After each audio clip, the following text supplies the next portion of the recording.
Para adorator yang terkasih, dalam khotbah di bukit, Yesus berkata kepada murid-muridnya, "Dalam doamu, janganlah kamu bertele-tele seperti kebiasaan orang yang tidak mengenal Allah. Mereka menyangka bahwa karena banyaknya kata-kata, doa mereka dikabulkan. Jadi, janganlah kamu seperti mereka, karena Bapamu mengetahui apa yang kamu perlukan sebelum kamu minta kepadanya. Karena itu berdoalah begini, Bapa kami yang ada di surga, dikuduskanlah namamu, datanglah kerajaanmu. Jadilah kehendakmu di bumi seperti di surga. Berikanlah kami pada hari ini makanan kami yang secukupnya, dan ampunilah kami akan kesalahan kami, seperti kami juga mengampuni orang yang bersalah kepada kami. Dan janganlah membawa kami ke dalam pencobaan, tetapi lepaskanlah kami daripada yang jahat. Amin. Karena jikalau kamu mengampuni kesalahan orang, Bapamu yang di surga akan mengampuni kamu juga. Tetapi jikalau kamu tidak mengampuni orang, Bapamu juga tidak akan mengampuni kesalahanmu." Demikianlah Injil Tuhan. Saudara-saudari yang terkasih, Yesus berkata, "Dalam doamu, janganlah kamu bertele-tele." Yesus ingin membedakan doa murid-muridnya dengan doa orang-orang yang tidak mengenal Allah. Membaca sabda Yesus ini, orang bisa bertanya, apa arti doa bertele-tele? Ada yang mengartikan bahwa sebagai pengulangan rumus-rumus yang biasa dipakai orang-orang yang bukan Yahudi. Mereka terbiasa menyebut segala macam gelar Tuhan, bahkan mantra-mantra, supaya Tuhan terpesona oleh doa pengulangan yang demikian. Tetapi ada yang berpendapat bahwa Yesus melarang minta pada Tuhan hal-hal yang jelas dilarang, yang tidak pantas diminta, seperti misalnya kemenangan dalam perang. Santo Yohanes Chrysostomus pernah menulis demikian, "Doa janganlah panjang, bukan dalam arti menghabiskan banyak waktu, melainkan dalam arti jumlah dan panjangnya daftar permohonan." Pendapat ini kiranya perlu dicamkan. Doa bertele-tele adalah kelimpahan kata yang tidak berdampak pada hidup sehari-hari, yang tidak berisi kasih pemberian dan penerimaan.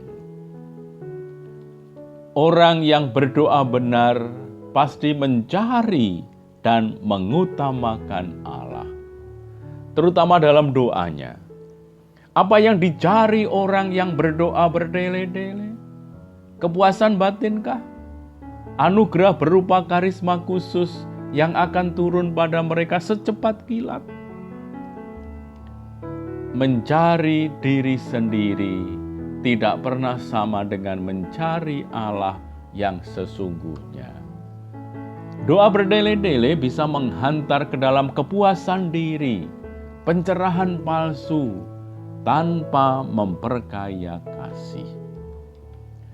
Doa adalah dialog, relasi antar pribadi, sedangkan doa bertele-tele bisa menjadi sandiwara belaka, cermin yang dipakai untuk menatap keindahan diri yang kosong. Allah tidak perlu dilelahkan dengan doa bertele-tele. Ia tidak perlu dipaksa untuk melihat si pendoa. Orang yang bertele-tele doanya mau menjadikan Allah mirip dengan dirinya. Itulah sebabnya banyak orang merasa kecewa sekali, bahkan meninggalkan Allah.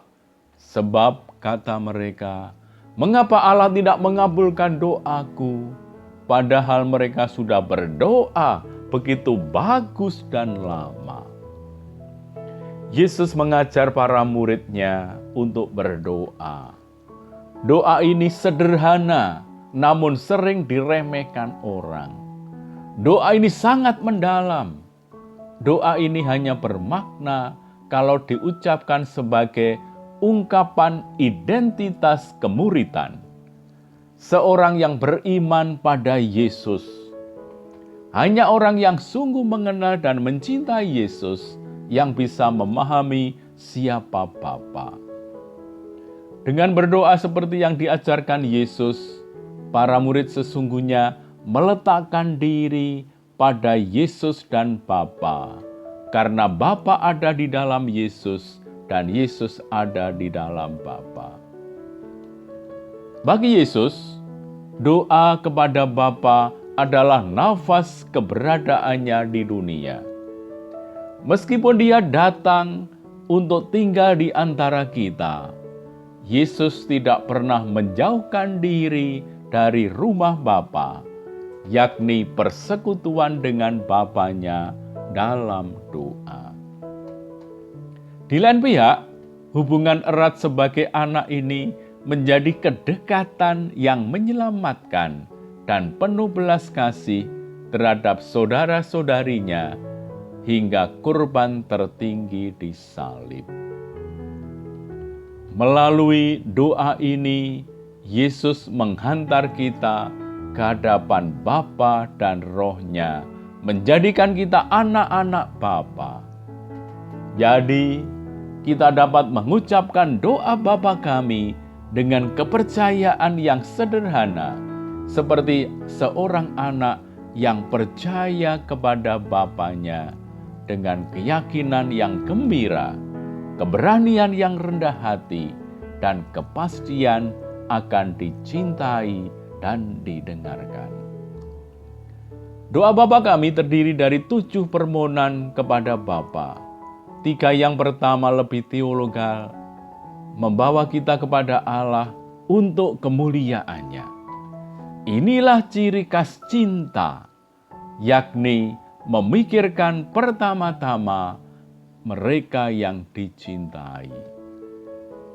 Ketiga permohonan yang pertama ini menyarankan apa yang seharusnya secara khusus kita mohon kepadanya. Pengudusan namanya, kedatangan kerajaannya, dan terlaksananya kehendaknya. Sedangkan keempat permohonan yang terakhir menyampaikan kepada Bapa yang Maha Rahim, kemalangan dan harapan kita yang dimohon darinya ialah memberi rezeki, mengampuni kita, dan menopang kita dalam pencobaan, serta membebaskan kita dari yang jahat. Pada bagian akhir Injil yang baru kita dengar tadi, Yesus menekankan soal pengampunan.